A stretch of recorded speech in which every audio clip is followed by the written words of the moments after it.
কুরুক্ষেত্রে যুদ্ধের পর হস্তিনাপুরে রাজা হয়েছিল ধর্মরাজ যুধিষ্ঠির। রাজা হওয়ার পর মা হয়ে গেলেন রাজমাতা। আনন্দ আর ধরে না, মহা আনন্দে, এত সুখ এত শান্তি। হঠাৎ ভগবান কৃষ্ণ আমার রথের উপরে উঠে,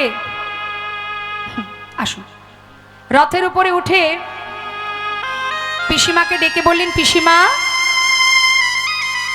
জীবনে তো অনেক কষ্ট পেলে, আজ তোমার ছেলে হস্তিনাপুরের রাজা, তুমি রাজমাতা, তাই পিসিমা জীবনে সব দুঃখ দূর হয়ে গেছে তোমার।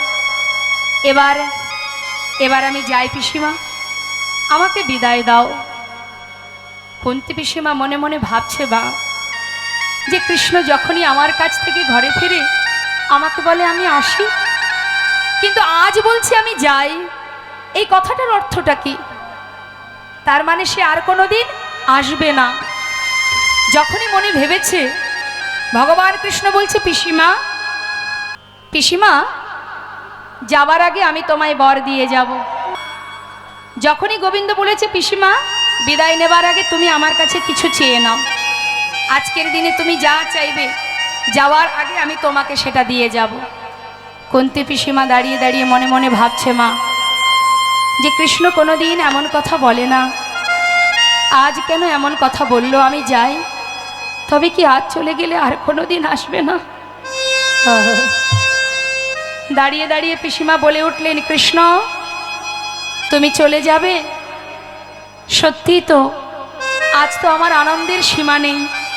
আমার ছেলে কত বড় রাজা, হস্তিনাপুরের রাজা, আর তো কোনো দুঃখ নেই আমার, তাই তো তুমি চলে যাচ্ছ।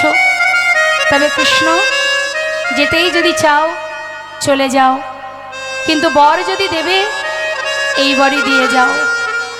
এতদিন আমার দুঃখ ছিল, কষ্ট ছিল, তাই তুমি আমার সঙ্গে ছিলে, আমার 5 পুত্রের সঙ্গে বন্ধুর মতো ছিলে।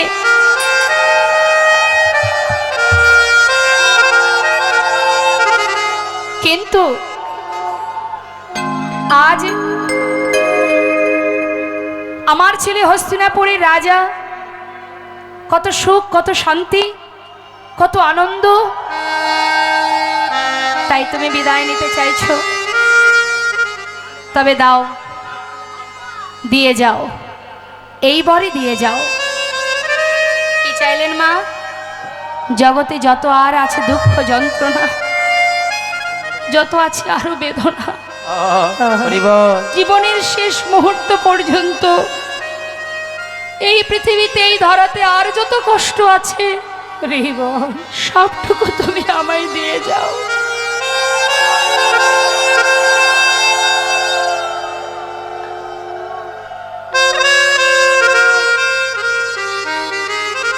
জীবনের আর যে কটা দিন আমি বেঁচে থাকবো, এতটুকু সুখ যেন না পায়, যে সুখ পেলে চিরতরে কৃষ্ণহারা হতে হয়, সে সুখ তো আমি চাই না। কানাই, বেশ কৃষ্ণ, শুধু এইটুকু দিয়ে যাও, যত দুঃখ যন্ত্রণা সেগুলো আমাকে দিয়ে যাও। পাশে দাঁড়িয়ে আছে ভীম। ভীম বলছে, মা, সারা জীবন তোমাকে নিয়ে বনে বনে কাটিয়ে এত কষ্ট, এত দুঃখ, এত যন্ত্রণা পেলাম, সবে মাত্র দাদা রাজা হলো, তোমার কি স্বাদ মেটেনি? আবার তুমি দুঃখ চাইছো কেন? মা বলে উঠলেন, ওরে ভীম, এতদিন দুঃখ ছিল তাই কৃষ্ণ ছিল, আজ সুখের নাগাল পাওয়া মাত্রই কৃষ্ণ হারা হতে হচ্ছে বাবা। ওই সাধের সিংহাসনে বসে যদি কৃষ্ণ হারা হতে হয়, সে সিংহাসন আমি চাই না। যুধিষ্ঠির, সিংহাসন থেকে নেমে আয়, নেমে আয় সিংহাসন থেকে। যে সিংহাসনে বসলে কৃষ্ণ হারাতে হয়, সে সুখ আমি চাই না। আর যে কদিন পৃথিবীতে বেঁচে থাকবো, সে কটা দিন জঙ্গলেই কাটাবো বাবা।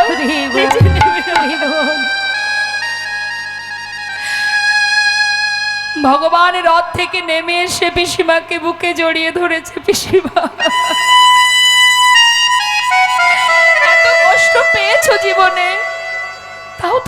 স্বাদ মেটেনি?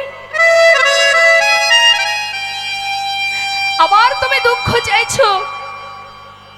কত ভালোবাসো আমাকে, কত ভালোবাসো, কত ভালোবাসো তুমি। বেশ পিসিমা, কথা দিলাম তুমি যখনই আমাকে ডাকবে আমি তোমার কাছে এসে দেখা দেব, তোমার সামনে এসে দাঁড়াবো। পিসিমাকে সান্ত্বনা দিয়ে যেই না ঘর থেকে যাত্রা করেছে মা, বেশ কিছুটা পথে যাবার পর আর এক মা চিৎকার করে উঠলেন, চিৎকার করে ডাকছে মাধব,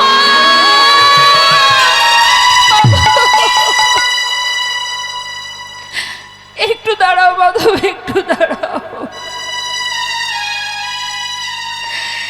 যাবার আগে একবার পিছন ফিরে চেয়ে দেখো আমার দিকে,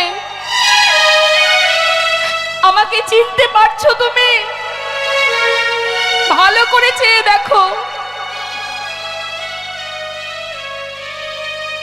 আমি কে বলো তো? আমি সেই এক নয় দুই নয় শতপুত্র হারা জননী মাতা গান্ধারী, আমি অভাগিনী কাঙালিনী সন্তান হারা জননী। আমি একটি সন্তানও বেঁচে নেই বংশে বাতি দেওয়ার জন্য। সবাইকে কেড়ে নিয়েছো তুমি। এই যুদ্ধ যদি তুমি না চাইতে কখনো হতো না। তুমি মেরেছো আমার সন্তানদের, তুমিই করেছো আমাকে কাঙালিনী। তবে তুমিও শুনে নাও, কুরু বংশ ধ্বংস করেছো তুমি।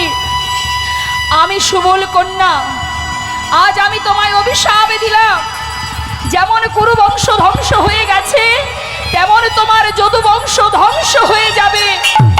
একটা দ্বীপও বেঁচে থাকবে না। তোমারও মৃত্যু হবে, তোমারও মৃত্যু হবে, এক ব্যাদের হাতে তোমার মৃত্যু হবে। অভিশাপ দিতে দিতে মা আমার মূর্ছা গেলেন। সবাই মিলে ছুটে এসে মাতা গান্ধারীকে ধরে বলে উঠলেন, মা তুমি অভিশাপ ফিরিয়ে নাও, এমন অভিশাপ মাধবকে দিও না।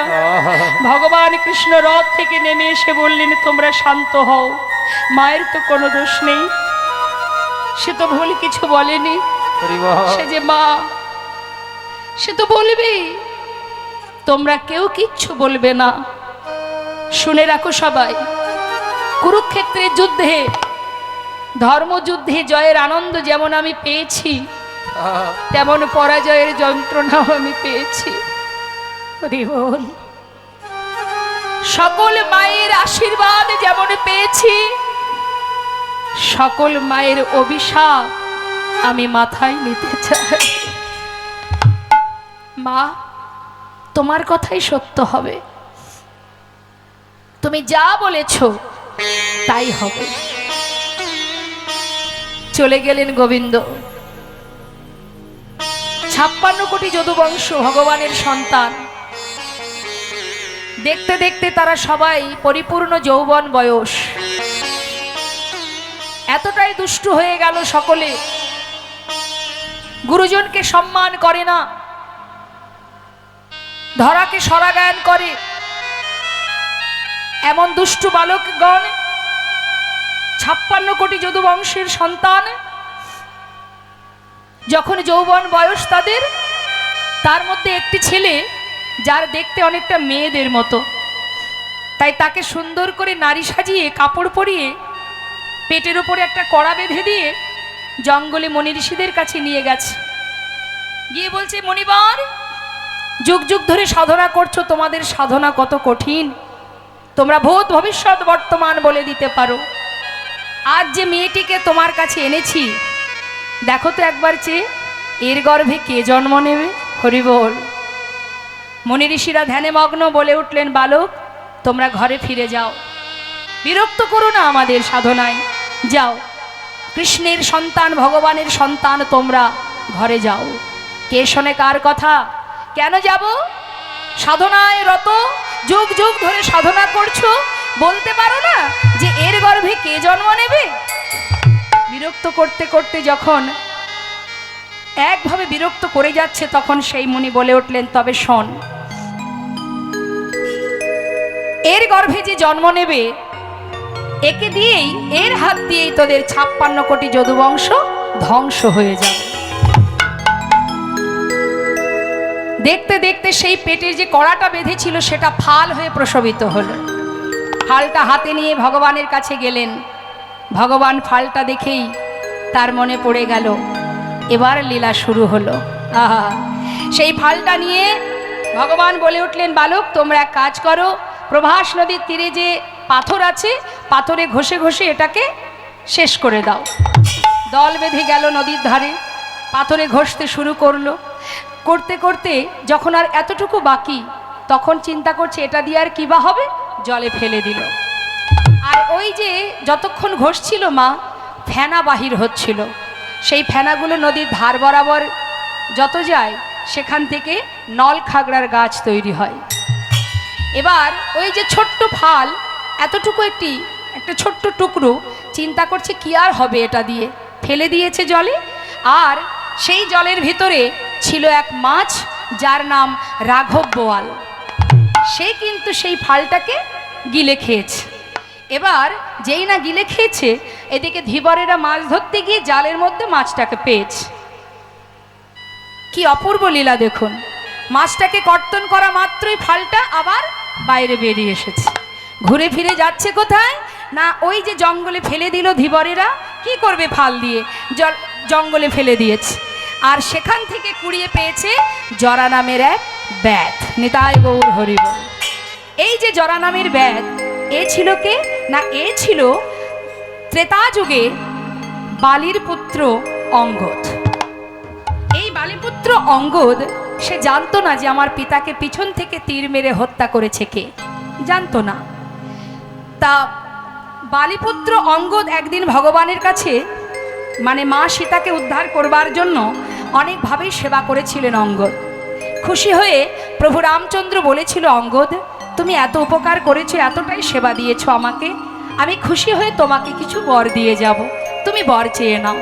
তখন সেই বালিপুত্র অঙ্গদ বলেছিল, হে প্রভু, যদি তুমি বরই দিতে চাও তাহলে এই বর দিয়ে যাও, যে বিনা যুদ্ধে বিনা কারণে পিছন দিক থেকে তীর মেরে আমার পিতাকে হত্যা করেছিল, আমিও তাকে তীর মেরে হত্যা করতে চাই। নিতাই গৌর হরি বল।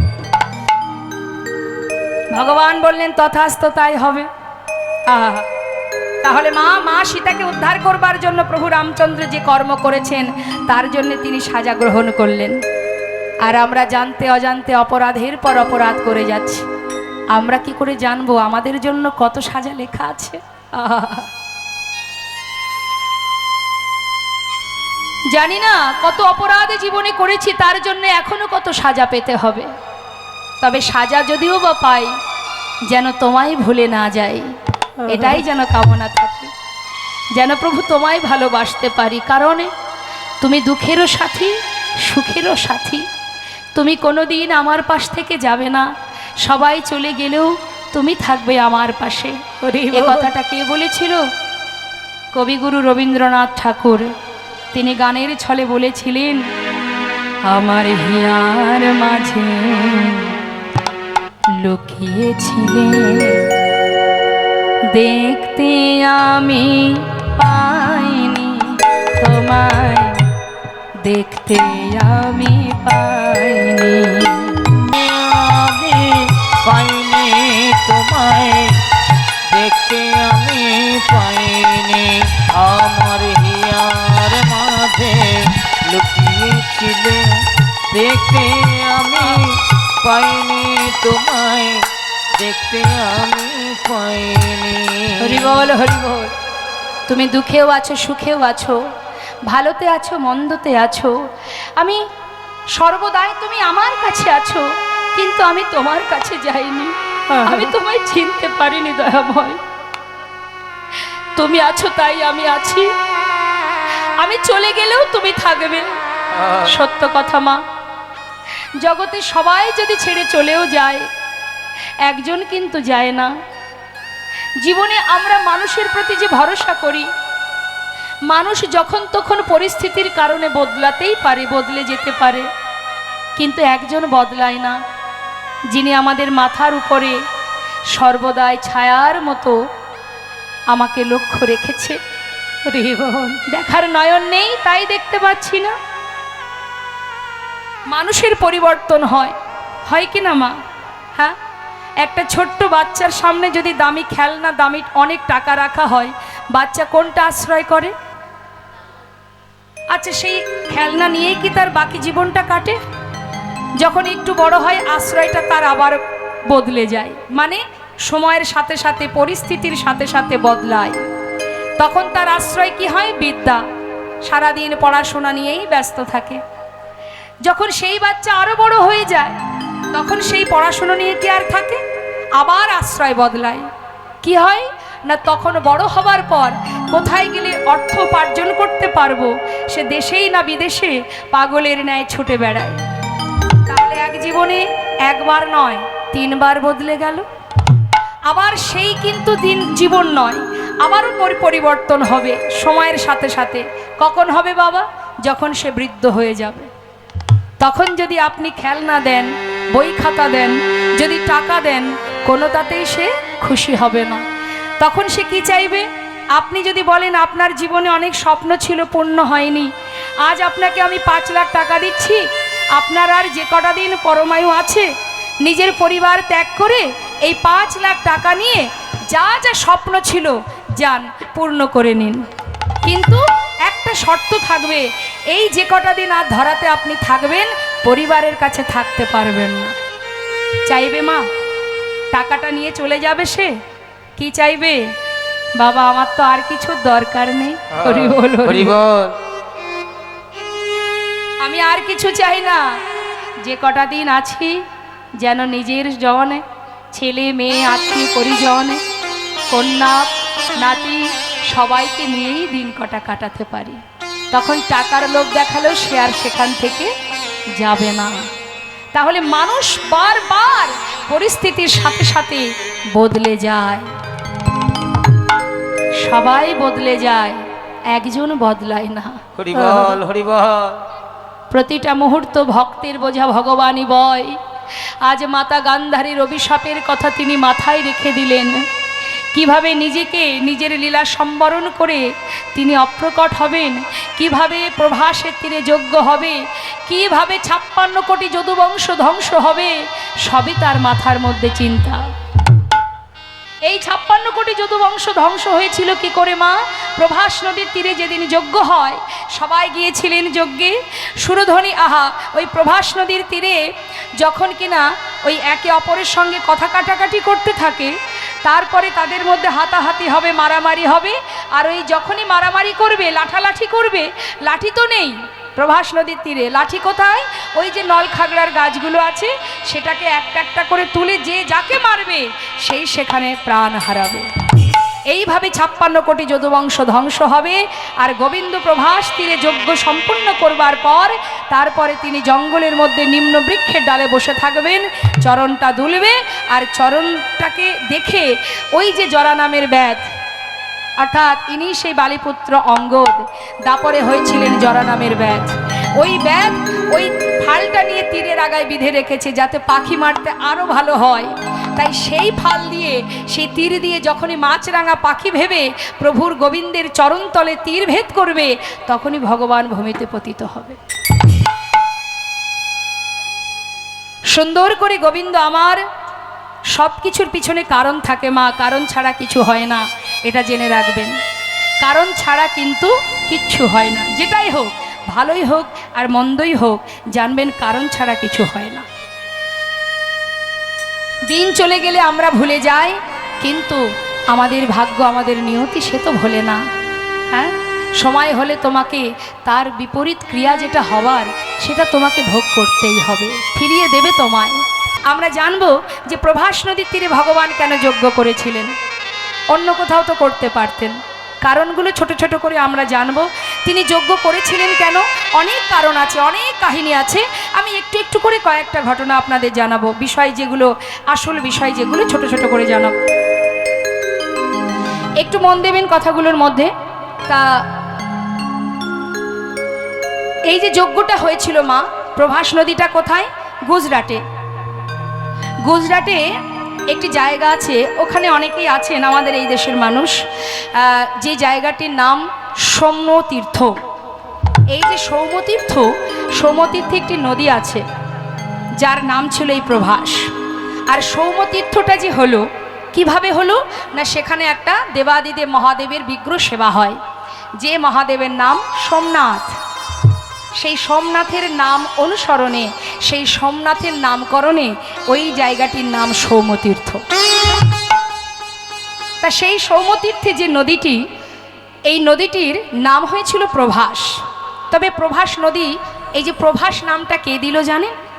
আকাশের চন্দ্রদেব, যার ছিল, চন্দ্রদেবের ছিল 27 জন স্ত্রী, তা সত্ত্বেও তিনি যখন গুরুপত্নীর প্রতি দৃষ্টি রাখেন, গুরু বৃহস্পতি তাকে অভিশাপ করেন যে তোমার ক্ষয়রোগ হবে, আর এই ক্ষয়রোগে তুমি একদিন এক কলা ক্ষয় হতে হতে একদিন তুমি শেষ হয়ে যাবে। এখন গুরু বাক্য তো লঙ্ঘন হতে পারে না, যখনই একদিন যায় ক্ষয় হতে শুরু হয়, ক্ষয় হতে হতে 16 কলা, একটা করে কলা যেতে যেতে, আর যখন 1-2 কলা বাকি, তখন 27 জন রমণী মানে তার স্ত্রী, তারা সবাই মিলে ছুটে চললেন ভোলানাথের কাছে। এখন ভোলানাথ কৈলাসে বসে ধ্যানে মগ্ন, দল বেঁধে গেছে। এখন ভোলানাথের সহধর্মিনী, তার নাম কি মা? মা পার্বতী। এই যে 27 জন রমণী ছুটছে, এই 27 জন রমণী কিন্তু মা পার্বতীর সম্পর্কে বোন হয়। এবার বলুন, যদি মা পার্বতী দিদি হবেন, তাহলে ভোলানাথ সম্পর্কে কি হবেন? জামাই বাবু। তাহলে 27 জন শালী ছুটছে কোথায়? কৈলাসে। হ্যাঁ, বিপদে পড়েছে তো মা, এদিকে মহাদেব তো ধ্যানে মগ্ন, 27 জন শালী গিয়ে হাজির।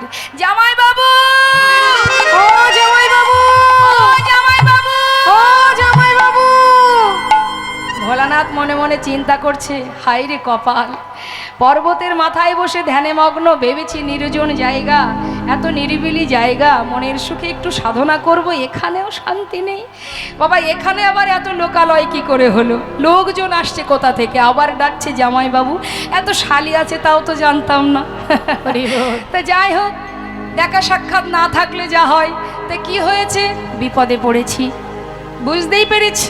বিপদ ছাড়া কি আর পর্বতের ওপরে কেউ আসে? তা কি হয়েছে কি, আমাদের স্বামী গুরুপত্নীর প্রতি আকৃষ্ট হওয়াতে গুরুদেবের অভিশাপ লেগেছে। সে যে ক্ষয় হতে চলেছে, স্বামী যদি মারা যায়, আমরা 27 জন রমণী, কে আমাদের বাঁচাবে, কে রক্ষা করবে, কে আমাদের দেখাশোনা করবে, সম্মান রক্ষা করবে? কোথায় যাব আমরা, কার আশ্রয় নেব আমরা? মহাদেব বললেন, তাই তো, এ তো ঘোরতর ব্যাপার, কিন্তু তোমরা যেহেতু শালী, একটা তো উপায় বের করতেই হবে। এক কাজ করো, স্বামীর একটা কলাও কি বেঁচে আছে? আছে। শিগগিরই নিয়ে আমার মাথায় যে জটা, এর মধ্যে গঙ্গা বাঁধা আছে, এই গঙ্গার জলের মধ্যে রেখে দিও।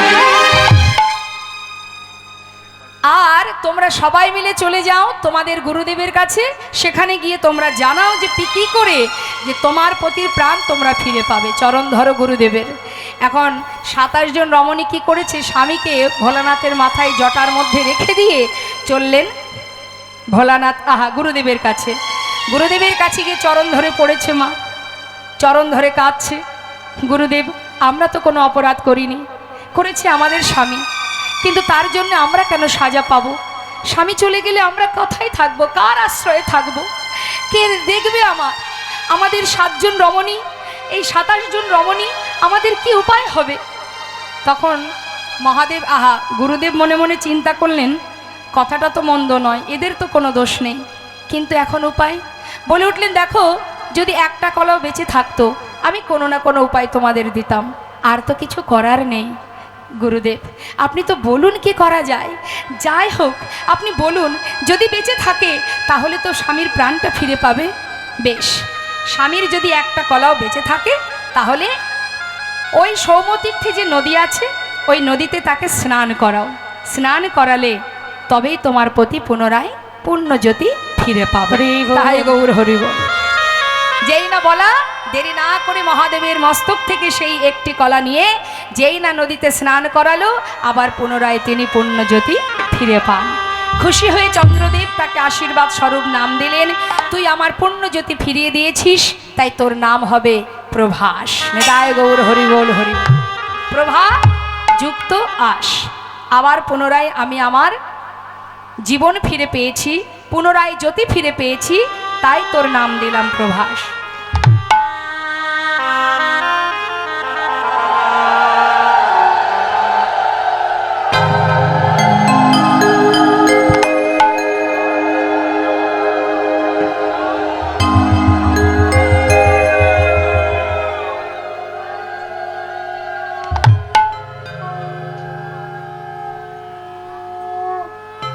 বেশ, পুনরায় জন্ম পেল, কিন্তু এই প্রভাস নদী আবার অভিশপ্ত হয়েছিলেন এক মুনির কাছে। এটাও একটু জানতে হবে মা, যে সুন্দর নামটা পেল সে আবার কিসে অভিশপ্ত হলো না, ওই প্রভাস নদীর তীরে এক মুনিপুত্র এসেছিল তৃষ্ণা নিবারণের জন্য। কথার দিকে একটু ধ্যান দেবেন, আস্তে কথা নয়। তৃষ্ণা নিবারণ করবার সময় জলে নেমেছে, এমন সময় জলের ভিতরে যে কুমির থাকে, সেই কুমির তাকে ধরে তাকে জলের ভিতরে নিয়ে গিয়ে তাকে খেয়ে ফেলে মণিপুত্র। যখনই খেয়ে ফেলে, অন্যান্য মণিপুত্ররা তার পিতার কাছে গিয়ে নালিশ জানায় যে আপনার ছেলে জল পান করতে গিয়ে সে মারা গেছে। সঙ্গে সঙ্গে সেই মুনিবর এসে প্রভাস নদীকে অভিশাপ দিলেন যে আমার সন্তান তৃষ্ণা নিবারণে এসেছিল, তাকে প্রাণে মেরেছি, আমি তোকে অভিশাপ দিলাম, তোর বক্ষের জল শুকিয়ে যাবে, সবাই সমস্ত জন্তু জানোয়ার তারা এই বক্ষের উপর দিয়ে হেঁটে যাবে, মলমূত্র ত্যাগ করবে, প্রখর রৌদ্রে শুকিয়ে যাবে তোর বক্ষ। একটার পর একটা অভিশাপ যখন দিচ্ছে, সঙ্গে সঙ্গে প্রভাস নিজ রূপ ধারণ করে করজোড়ে বললেন, হে মুনিবর, আমি তো কোনো অপরাধ করিনি, আমার বক্ষে যে কুমির বিরাজ করে সে আপনার সন্তানকে খেয়েছে, এর জন্য আপনি আমাকে কেন এইভাবে অভিশাপ দিচ্ছেন? সঙ্গে সঙ্গে মুনিবর বললেন, বেশ, সত্যি তো তোর তো কোনো অপরাধ নেই, তাই অভিশাপ দিয়ে ফেলেছি যখন, ফিরিয়ে তো নেওয়া যাবে না, তবে একদিন এই অভিশাপ থেকে মুক্তি পাবে তুই, যেদিন ভগবান কৃষ্ণচন্দ্র তোর বক্ষ থেকে জল নিয়ে রাধারানীর চরণ ধৌত করবে, সেই দিনে তুই উদ্ধার হয়ে যাবে। নিতাই গৌর হরি বল। সেই কারণেই কিন্তু মা ভগবান ওই প্রভাস নদীর তীরে যজ্ঞ করেছিলেন, প্রভাসকে অভিশাপ থেকে মুক্তি দেওয়ার জন্য।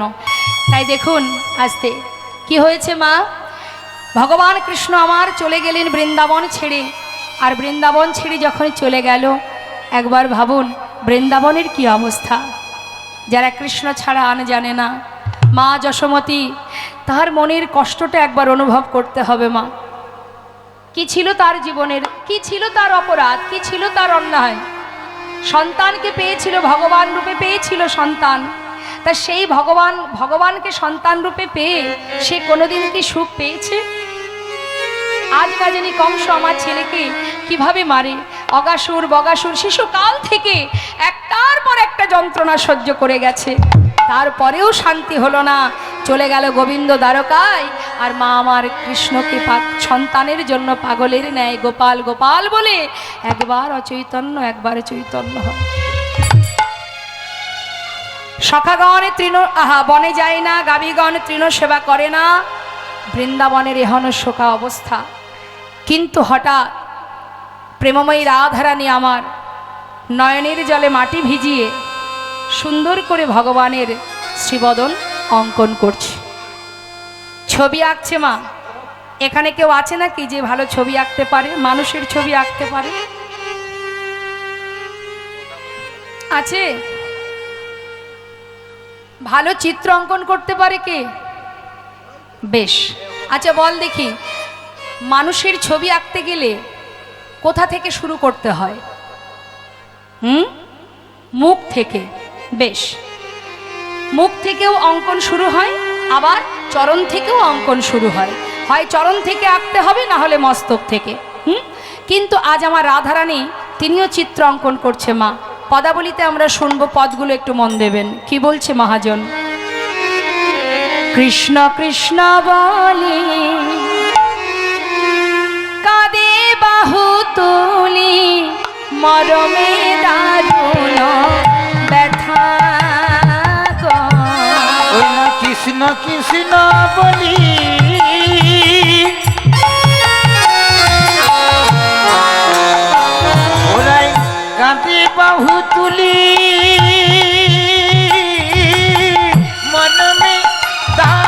হলো ব্যথা। মৃত্তিকায় উপরে মূরতি আঁকিয়া কহে তার সনে কথা। ওই না মৃত্তিকা উপরে মূরতি আঁকিয়া কহই তার সনে কথা। ক্ষমা মৃত্তিকার উপরে মাটি ভিজিয়ে চোখের জলে গোবিন্দের মূর্তি অঙ্কন করছে আর তার সঙ্গে গুনগুন করে কথা বলছে। আমাদের মধ্যেও এমনটা হয়, খুব প্রিয় মানুষ যদি দূরে থাকে বা চলে যায়, দেখবেন তার কোনো চিত্রপট থাকলে আমরা সেটাকে বুকে জড়িয়ে ধরে তাকে সামনে রেখে তার সঙ্গে আমরা কথা বলি তো। তা ঠিক তদ্রূপ আমার রাধারানী ভাবের আবেশে কৃষ্ণ প্রেমে বিভোর হয়ে আজ মৃত্তিকার উপরে গোবিন্দের মূর্তি আঁকছে আর তার সঙ্গে কথা বলছে। কি বলছে? একবার বধূ তুমি কথা বলো, একবার বধূ তুমি কথা বলো, ফিরে আসো কিবা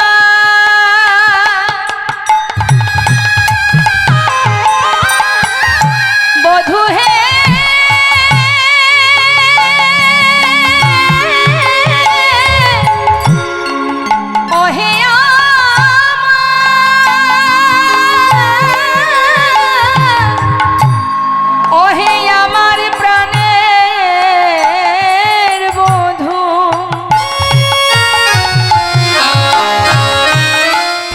আসো কিবা নাই বায়াসো, ওগো একবার বধূ কথা বলো, ফিরে আসো কিবা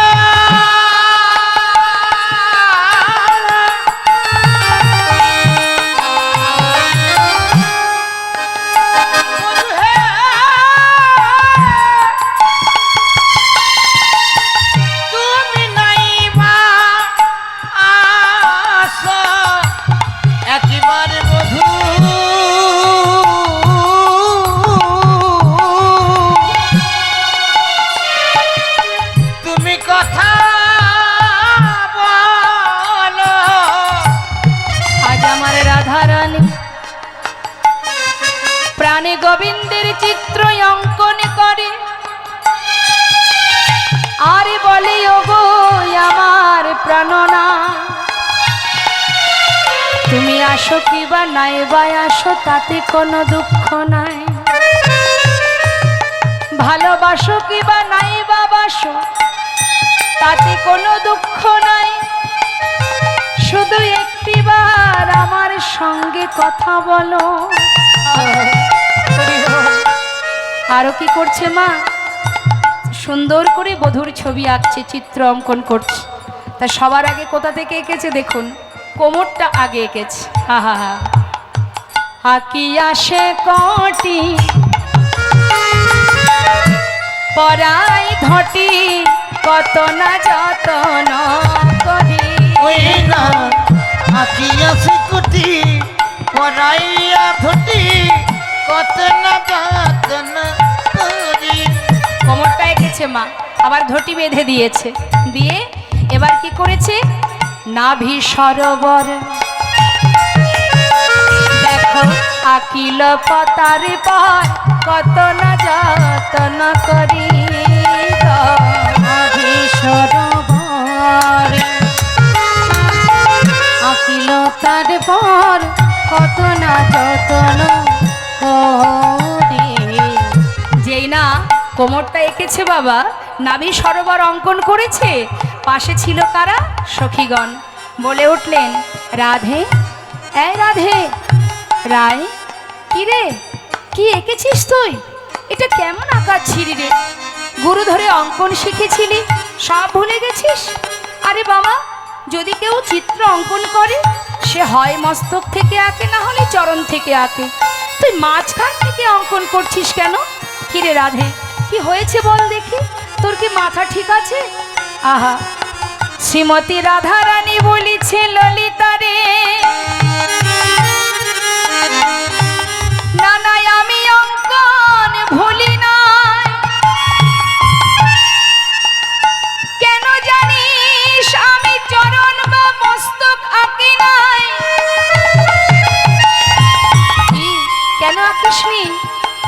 যদি আমি বধুর বদন আঁকি, আমার পরাণ বধুর জুড়া ভরু বাঁকা নয়। যদি একবার আমার নয়নে যায়, আমি আর অঙ্কনে পারবো না রে।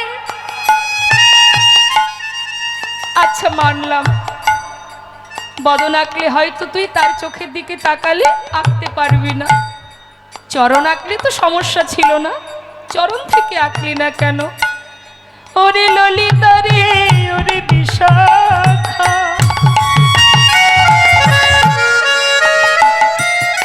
এই বৃন্দাবনে আমার প্রাণনাথ, সে যে আমায় ছেড়ে চলে গেছে। আবার যদি চিত্র অঙ্কন করি, যদি সবার আগে চরণ আঁকি, আবার যদি আমায় ছেড়ে চলে যায়,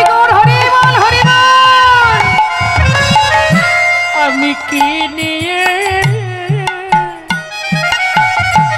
ব্রজে রইব? আমি কি নিয়ে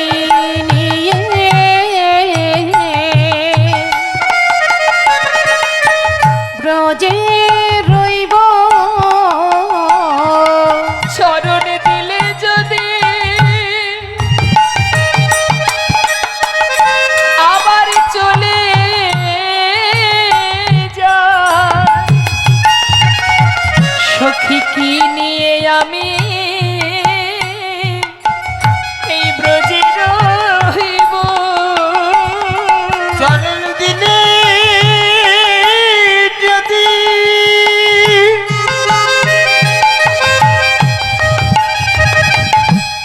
ললিতারা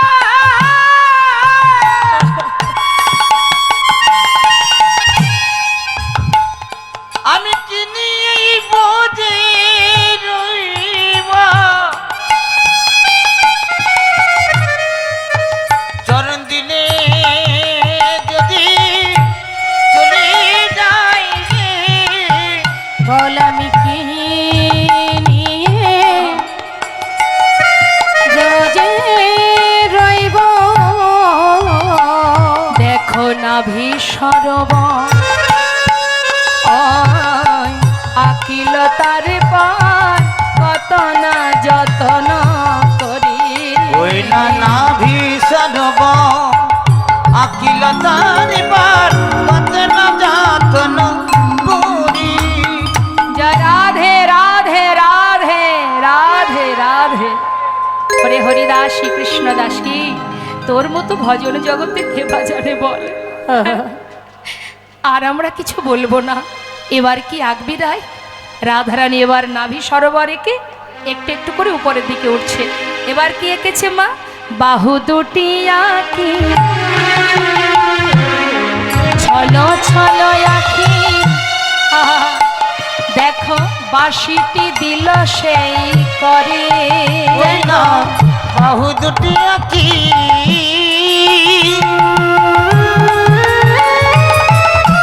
ছল ছল আঁকি, বাঁশিটি দিল সেই করে। সুন্দর করে হাত এঁকে এবার বাঁশিটা এঁকে দিয়েছে। যেই না হাতে বাঁশি দেখেছে, রাধারানী আর নিজেকে ধরে রাখতে পারলেন না, সঙ্গে সঙ্গে বলে উঠলেন, বধূ তেমনি করে বাজাও বাঁশি, তেমনি করে বাজাও বাঁশি। বাঁশি শুনে ঘরে রইতে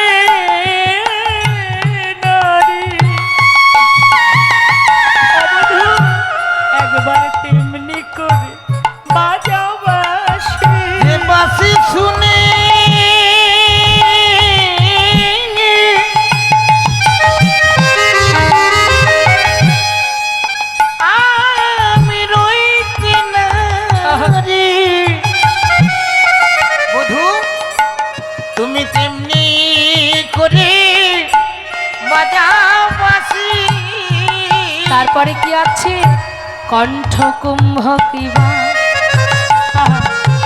অনুপম শোভা আঁকিল পরে পরে, কণ্ঠ কুম্ভ কিবা অনুপম শোভা আঁকিল তার পরে পরে। ওমা, কণ্ঠ পর্যন্ত এঁকেছে গোবিন্দের, ভগবানের কণ্ঠ পর্যন্ত যেই না আঁকা হয়ে গেল, বাকি থাকলো কি আর, শ্রীবদন।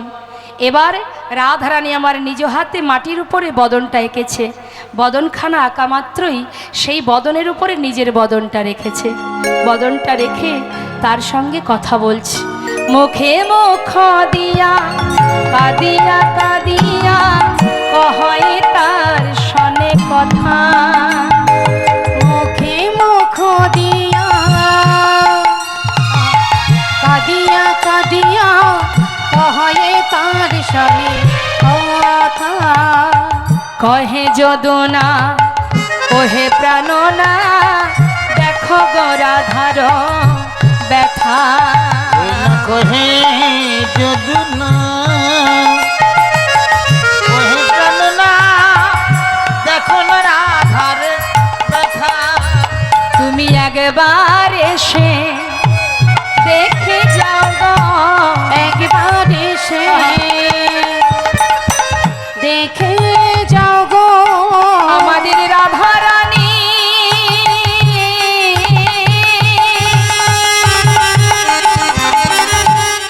ও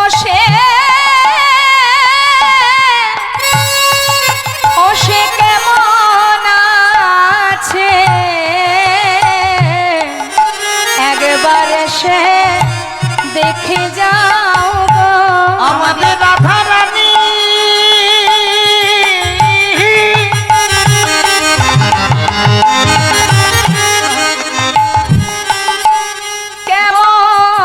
কেমন আছে, তুমি একবার সে দেখে যাও গো। আমাদের রাধারানী কেমন আছে, বলো কেমন করে বাজবে বলো, রাধা রানী কেমন ও সে আছে, কেমন বাজিবে বলো। রাধা রানী কেমন আছে, হরি বল হরি বল, বাজিবে বলো। রাধা রানী কেমন আছে, কেমন করে বাজিবে বলো। রাধা রানী কেমন আছে, একবার সে দেখে যাও গো। কহে যদুনা কহে প্রাণনাথ দেখো হে রাধার ব্যথা, ওই না কহে যদুনা ওহে প্রাণনা, দেখো না রাধার ব্যথা। বৃন্দাবনের এহেন অবস্থা, সবাই শোকে কাতর। হঠাৎ দেবর্ষি নারদের মনে হলো যাই একবার বৃন্দাবনে গিয়ে সাধু সঙ্গ করে আসি, ভক্ত সঙ্গ সাধু সঙ্গ কেনা ভালোবাসে। তাই দেবর্ষি নারদ দেরি না করে তিনি তার ঢেকিতে চড়ে এবার যাচ্ছে বৃন্দাবনের পথে। মহাজন বললেন, দেখো দেখো বিধির নন্দন আজি চিন্তা মনে মনে, বিধির নন্দন আজি চিন্তা মনে ওই মনে, নারদে চলে যায়।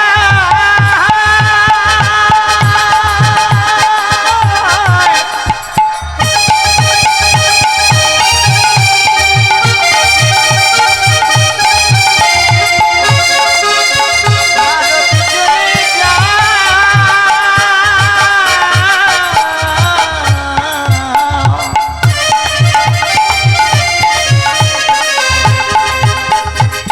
বৃন্দাবনে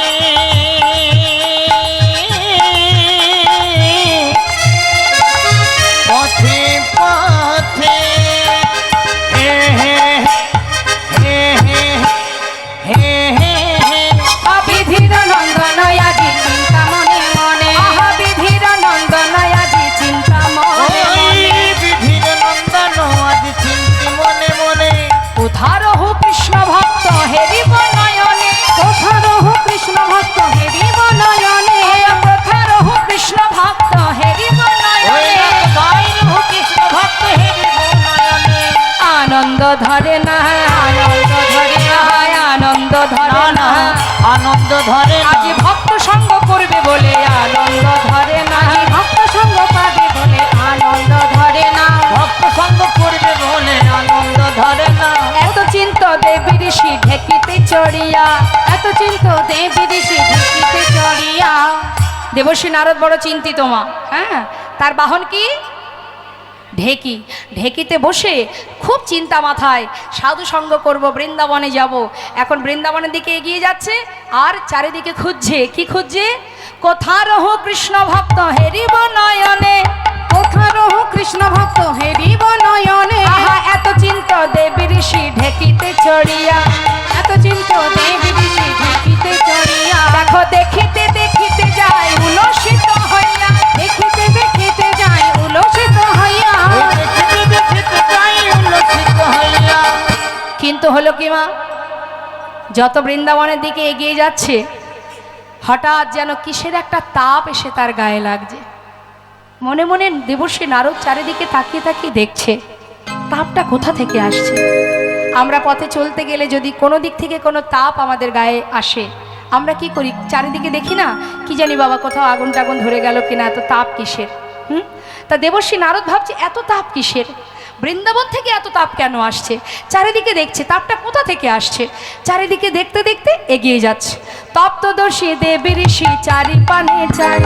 তপ্তদর্শী দেবী ঋষি চারি পানে যায়।